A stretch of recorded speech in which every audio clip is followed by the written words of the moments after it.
নমস্কাৰ তামুলপুৰীয়া Upen Assamese culture YouTube চেনেলৰ পৰা আপোনালোকক স্বাগতম জনাইছোঁ। মই আজি তামুলপুৰ মহকুমাৰ নাওকটাৰ পৰা সুখেতিৰে উত্তীৰ্ণ হ'বলৈ সক্ষম হোৱা এইবাৰ হাইস্কুল শিক্ষান্ত পৰীক্ষাত জুৱেল জ্যোতি কলিতাৰ বাসগৃহত উপস্থিত আছোঁ। জুৱেল, তোমাক মই অভিনন্দন জনাইছোঁ।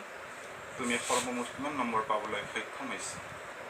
মই সৰ্বমুঠ 566 নম্বৰ পাইছোঁ। হয়, তোমাৰ পাৰ্চেণ্টেজ কিমান হৈছে? মোৰ পাৰ্চেণ্টেজ 94.33 আছিল। তুমি কেইটা বিষয়ত লেটাৰ মাৰ্ক পাইছা? মই গোটেইকেইটা বিষয়তে লেটাৰ মাৰ্ক পাইছোঁ। কোনটো বিষয়ত কিমানকৈ পাইছা? মই জেনেৰেল মেথছত 99 পাইছোঁ, এডভান্স মেথছত মই 100 পাইছোঁ, ইংলিছত 97 পাইছোঁ, ছ'চিয়েল চায়েন্সত 97 পাইছোঁ, আছামিছত 86 পাইছোঁ আৰু জেনেৰেল চায়েন্সত 87 পাইছোঁ। তুমি এইবাৰ হাইস্কুল শিক্ষান্ত পৰীক্ষা উত্তীৰ্ণ হ'লা কোনখন বিদ্যালয়ৰ পৰা?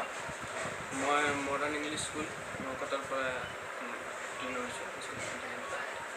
হয়, তুমি আটাইকেইটা বিষয়তে ভাল নম্বৰ পাবলৈ সক্ষম হৈছা। তাৰ বাবে তুমি তোমাৰ বিদ্যালয়ৰ শিক্ষক শিক্ষয়িত্ৰীসকলৰ উপৰিও তুমি এই বিষয়ত ঘৰুৱা শিক্ষকৰ সহায় লৈছিলা নেকি? নাই, মই কোনো ঘৰুৱা শিক্ষকৰ সহায় লোৱা নাছিলোঁ। বিদ্যালয়ৰ শিক্ষাৰ্থীৰ লগত মই কোনোভাৱে জড়িত আছিলোঁ। মোৰ কিবা ডাউট থাকিলে মই তেওঁলোকৰ ওচৰতে যাওঁ। মই বেলেগ কোনো ঘৰুৱা শিক্ষকৰ সহায় লোৱা নাই। ভৱিষ্যত তোমাৰ কি হোৱাৰ আশা মনত পুহি ৰাখিছে? ভৱিষ্যত মই নিউৰলজি নতুবা কাৰ্ডিঅ'লজি পঢ়িম। ভৱিষ্যত ছায়েন্স ষ্ট্ৰীম ল'ম। তুমি কোন কলেজত এডমিশ্যন ল'ম বুলি ভাবিছা? মই ৰামানুজন একাডেমি বাইহাটা চাৰিআলিত এডমিশ্যন ল'ম বুলি ভাবিছোঁ। হয়, তুমি 2021 বৰ্ষত যিসকল ছাত্ৰ ছাত্ৰীয়ে হাইস্কুল শিক্ষান্ত পৰীক্ষাত বহিব, তেওঁলোকক তুমি কি ক'বা? কেনেকৈ তেওঁলোকে পঢ়া শুনা কৰিলে তেওঁলোকে ভাল ৰিজাল্ট কৰিবলৈ সক্ষম হ'ব? পঢ়া শুনা কৰিব লাগিলে মানে ষ্ট্ৰেছ কৰিব নালাগে।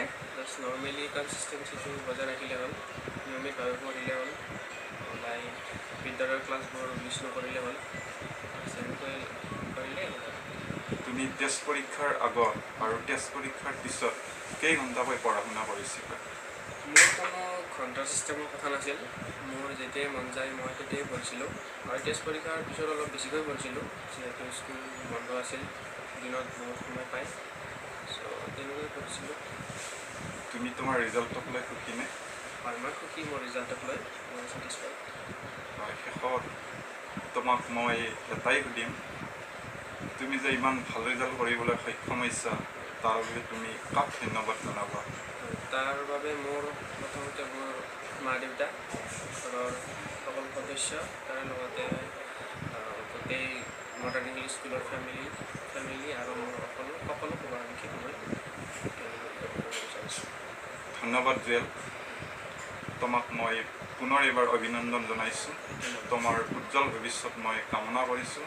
আশা ৰাখিছোঁ 2 বছৰ পিছত যি হায়াৰ ছেকেণ্ডাৰী চূড়ান্ত বৰ্ষ পৰীক্ষা হ'ব, তাত তুমি ইয়াতকৈ ভাল নম্বৰ পাই তুমি এই নাওকটা অঞ্চলৰ লগতে সমগ্ৰ বাক্সা জিলালৈ সুনাম কঢ়িয়াই আনিবা। ধন্যবাদ।